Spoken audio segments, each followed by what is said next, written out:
It is a crisp, clear autumn day. The sun is shining down as you're driving down the motorway to go home to see your family for the Halloween. You're excited to see everyone again, as it's been a while. Not much is around this part of the country, except for fields that have all been put to rest for the year and the occasional pasture full of livestock.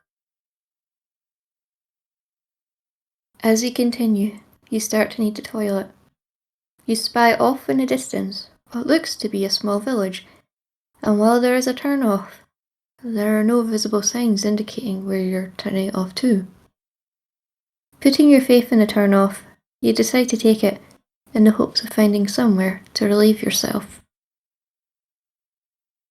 Driving up the dirt road that leads to the village, you see a large number of people working in the field.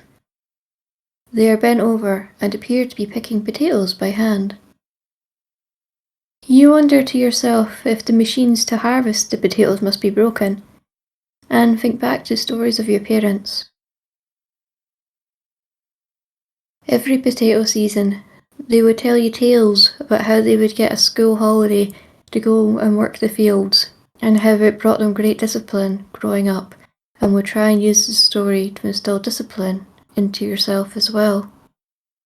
Remembering this brought you a small smile as you drove on past. It was a small, yet pleasant distraction from your growing desperation.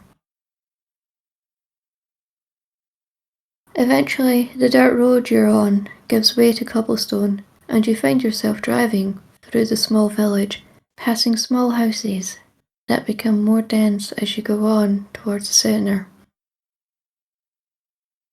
Finally, reaching the centre of the town, you approach what appears to be a pub.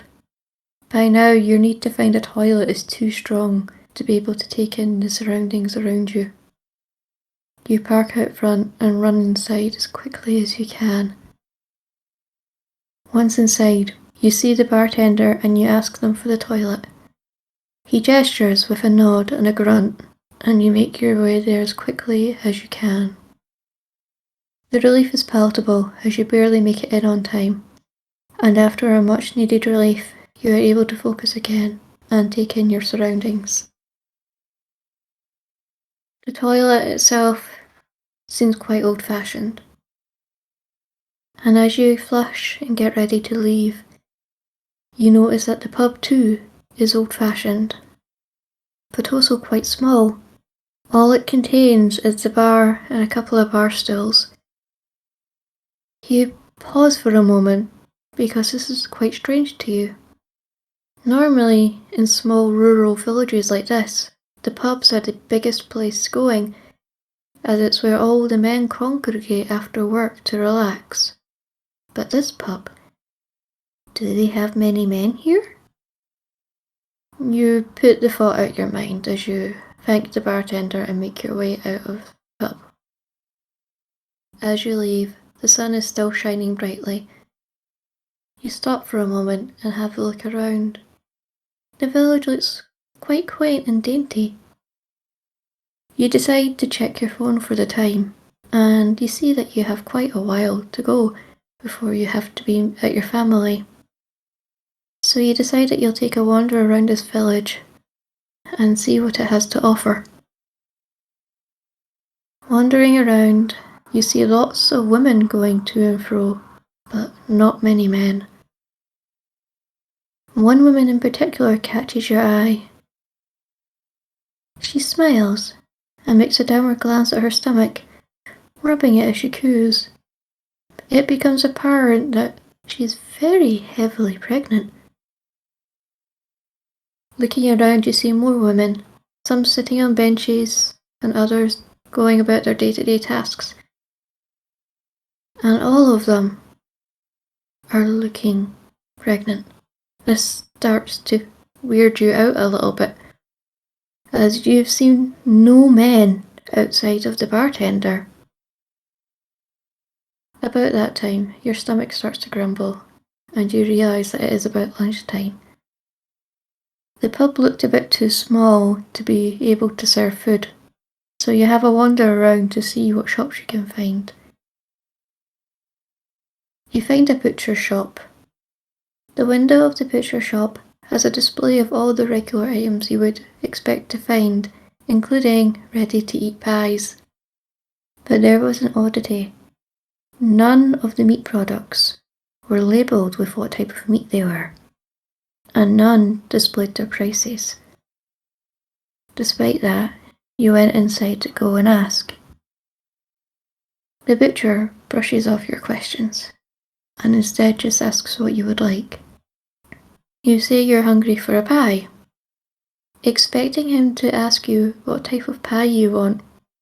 You're surprised to find that he just hands you one and bids you farewell.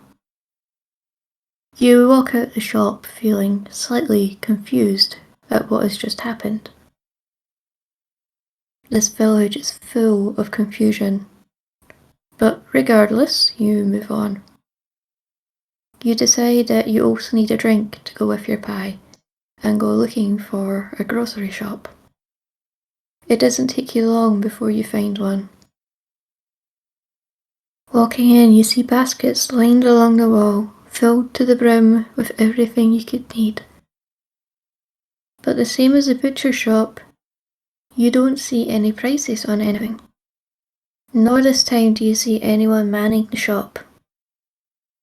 What you do see, however, is women coming in and out, picking up what they need and then leaving again. You decide to follow suit, and you find what looks to be apple juice. You pick one up, and then you head outside to find somewhere to sit. Walking around, you find a little park. In it there are more women sitting around and enjoying themselves, with the same round belly as everyone else has. You start to notice that some of them are looking at you, but you pay no heed. Finding a bench under the trees, you have a sit, and then start to take a bite of the mysterious pie. Ugh! You recoil and shudder at the taste. The pie tastes like when you get blood in your mouth, except stronger. You put it down, confused as to why your pie tastes of blood. The meat is firm, but you don't want to try it again. So instead you reach for your drink. When you go to drink it, you realise it's regular apple juice, and you're quite happy at that.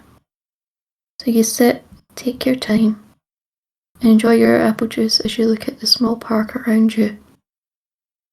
The trees are starting to show their autumn colours, turning yellow and dropping their leaves. It's quite a pleasant sight. You don't notice that you're beginning to fall asleep. As you nod off, you start to notice a group of men walking towards you. Odd, given the lack of men in this village. They come to you and lift you up, and the last thing you remember, before you fall asleep, is their strong arms dragging you away.